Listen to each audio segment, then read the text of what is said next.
Ladies and gentlemen, welcome to Legacy Wrestling episode 15. This is Slam. We are just days away, actually removed from Super Slam, and let's waste no time getting into it.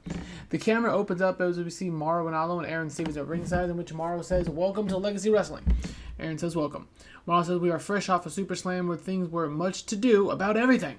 The clips roll, Claudio defeating Finley Jr., Eli Drake defeating Johnny Gargano, then being welcomed by none other than EC3 at the top of the ramp.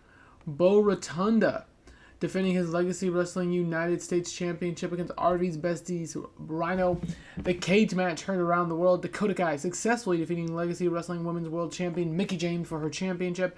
And Mauro says, as if Super Slam wasn't enough tonight, we have a flurry of huge matches. A fatal four-way between Deonna Purrazzo, JC Jane, Taryn Terrell, and Tegan Knox, as well as an 8-man tag with FTR, Cash Wheeler, and Dax Harwood, with the Von Erichs, Ross, and Marshall taking on the Legacy Wrestling World Tag Team Champions and Insanity's Axel and Damo, as well as Killer Kross with Charlotte Bordeaux and whomever he is bringing to the party. Aaron Stevens, the Idol, says, and don't forget, the main event tonight is going to feature Eli Drake taking on none other than Jeff Cobb. It's going to be a fast-paced, action-packed night of professional wrestling, so stick with us. So 74% out the gate. I'm really looking forward to this show as we got some stuff happening this event, and it should be fun. 74. All right, and in the opening match, Deonna Purrazzo wins 2.5 star. Deonna going up in the Oceania part of the country, the world, 2 points overall, and the rest of the girls with a quarter points overall. So not bad, 57%. Absolutely fine with this match between these four workers, and Deonna Purrazzo with the victory over JC, Taryn, and Tegan. Alright, next up, we see a video package of Dakota Kai. She will be here next week. It airs flashing that Dakota Kai, the new Legacy Wrestling Women's World Champion, will be here next week. So there you go. 100% Dakota Kai continuing her popularity boost, and we'll see exactly where she stands in front of the Legacy Wrestling audience as she returns next week. We now see Mickie James backstage walking to the ring. She'll be in action next. That is, the former Women's World Champion, who Dakota Kai defeated, will be up next. A small few were offended by what Mickie James said in the promo, but the edge seemed to help the improv the crowd reaction. Well, that's not good. I'm not really sure what she said, but Mickie James, being that sassy Southern belle that she is, upset some of the folks in the audience, apparently.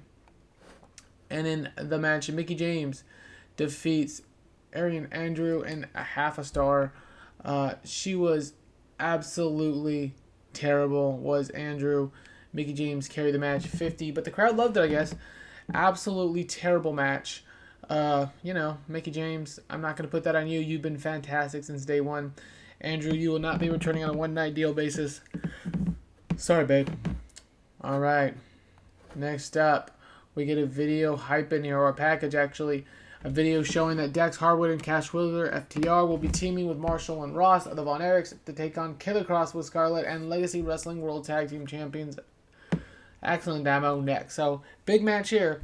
FTR and Marshall and Ross versus Killer Kross and the Tag Team Champions. And I'll go ahead and say everyone is making their way to the ring right now except for Scarlett and Killer Kross, who are on the top of the ramp waiting. As FTR and the Von Erichs have made their way to the ring, Insanity has just done the same. Killer Kross's music hits as he comes out, then slowly motions to the back as Scarlett walks out with this behemoth of a man, 6'10", 300, a true monster. By every sense of the world, Mads Kruger. The fans stare in awe as he reaches the ring. So Mads Kruger has debuted here in Legacy Wrestling now, paired up with Killer Kross and Scarlett Bordeaux. I think the looks fit. They make their entrance. The entrance was great. Killer and Mads added a lot to the segment with their, I'm guessing, intimidation factors, and Scarlett is always going to get us a solid overall, segment because she is what she dubs a smoke show. So 100 here. All right, and in the match, the fans were angry at the bullshit finish. I couldn't give us a clean finish here, guys. I'm sorry. The referee work was good. We have tiny drops for FTR and the Von Erichs, just tiny drops. Nothing too big, but tiny drops. Though Marshall is over as Rover in Asia. But big bumps for Axel and Damo, as well as Killer Kross and Mads Kruger across the rest of the world. So for a slight 0.5 point drop and a 2-point bump, I'm absolutely positively okay with how that worked. The FTR and the Von Erichs weren't happy because, Mads isn't very over, and he got the pinfall here over, I believe it was Marshall Von Erich.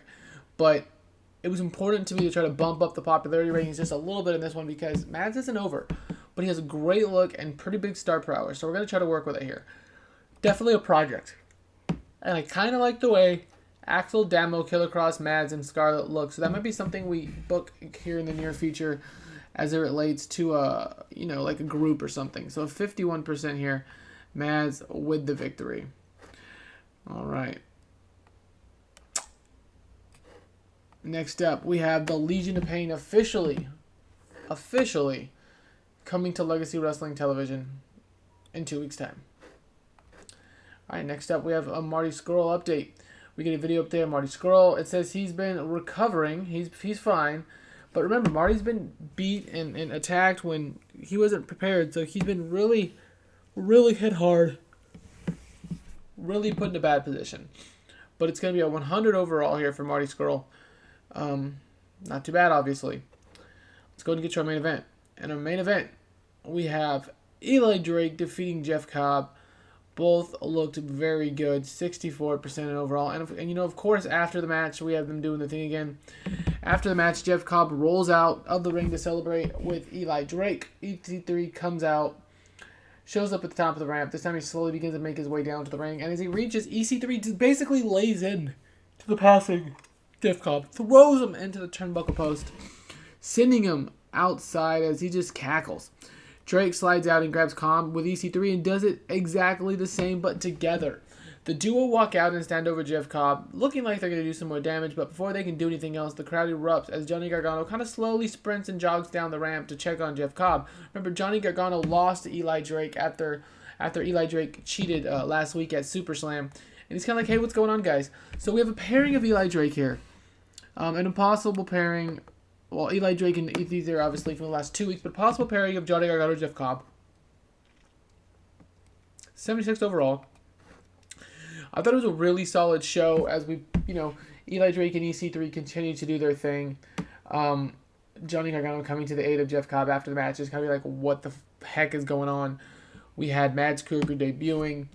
Mickie James will be, Mickie James and Ariana Andrews. She couldn't help her very much, but, she had a good showing by her standards, I suppose. FTR and the Von Erichs, obviously. We had a great match.